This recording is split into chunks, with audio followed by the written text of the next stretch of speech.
प्रदेश के कोने कोने के लोग आए हैं, उनका भी स्वागत है। मौसम की आप देख रहे हैं कितना भीषण मौसम है, 45 के लगभग टेम्परेचर में, फिर भी प्रदेश के कोने कोने से लोग आए। आज उत्तर प्रदेश राज्य सफाई कर्मचारी संघ व भारतीय वाल्मीकि महासभा का विशेष अधिवेशन लखनऊ में बुलाया गया था। पूरे प्रदेश में हम लोग सफाई कर्मचारियों की समस्याओं को लेकर स्थानीय स्तर से और प्रदेश शासन स्तर पर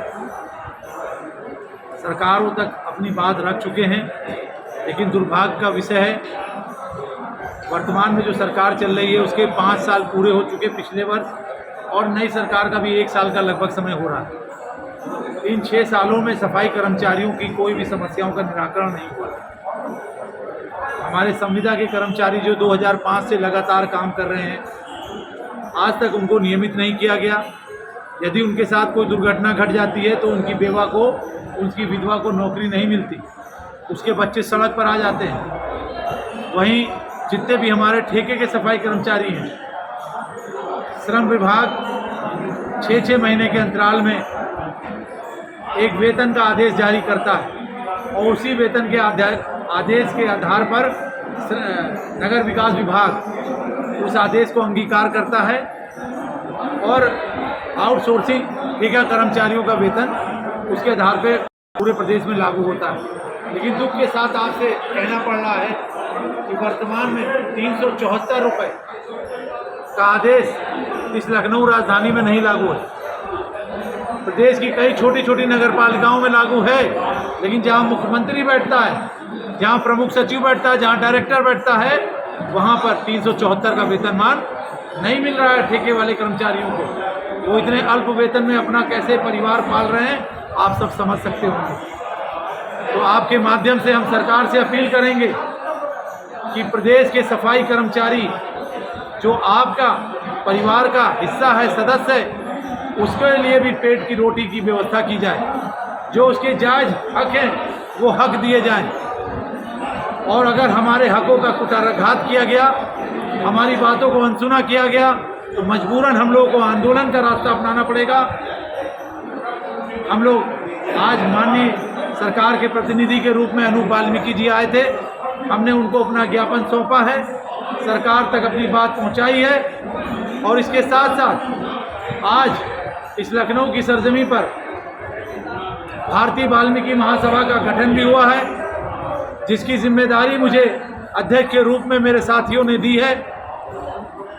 मैंने अपने सभी साथियों को ये विश्वास दिलाया है कि ये संगठन पूरे समाज की शिक्षा पर, उनके आर्थिक, शैक्षिक सभी क्षेत्रों में उनका सहयोग करेगा।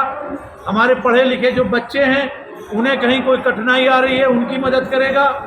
समाज में जो कुरीतियाँ हैं उनको दूर करेगा। गरीब जो हमारी बेटियां हैं, उनकी शादी विवाह में उनकी मदद करेगा। और जो हमारे नौजवान साथी हैं, वो बस्ती बस्ती जाकर नशे के खिलाफ काम करने का काम करेंगे। और इस संगठन को एक इतनी बड़ी ताकत देनी है राष्ट्रीय स्तर पर, क्योंकि मैंने अभी पूर्व में कहा है कि सत्ता की सबसे बड़ी चाबी राजनीति के ही है। हम अपने इस संगठन को इतना मजबूत करेंगे कि जितनी भी पार्टियां हैं उनसे हमें अपनी सत्ता में भागीदारी चाहिए। आने वाला 2024 का चुनाव हो या और कोई चुनाव हो, हम अपने पूरे देश में 6% की आबादी है, हम अपनी आबादी के हिसाब से सारी पार्टियों से टिकटों की मांग करेंगे, सत्ता से अपना हक मांगेंगे। और अगर हमारी आबादी के हिसाब से हमें हक नहीं मिला तो हम सड़कों पर प्रदर्शन करेंगे।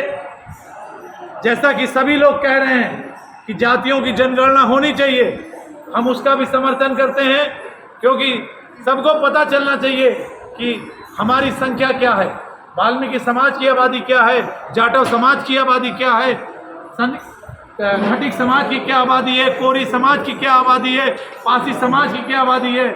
ऐसा नहीं होना चाहिए कि आरक्षण का एक वर्ग विशेष फायदा उठा ले, चाहे पिछड़ों में चाहे दलितों में।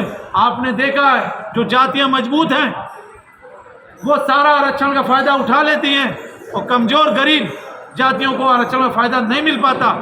हम इसीलिए जाति जनगणना का भी समर्थन करते हैं और जिले जिले पूरे प्रदेश का भ्रमण कर गांव स्तर पर, कस्बे स्तर पर, तहसील स्तर पर हम अपने संगठन का गठन करेंगे और वाल्मीकि महासभा को एक मजबूत संगठन बनाकर इस देश में खड़ा करने का काम करेंगे।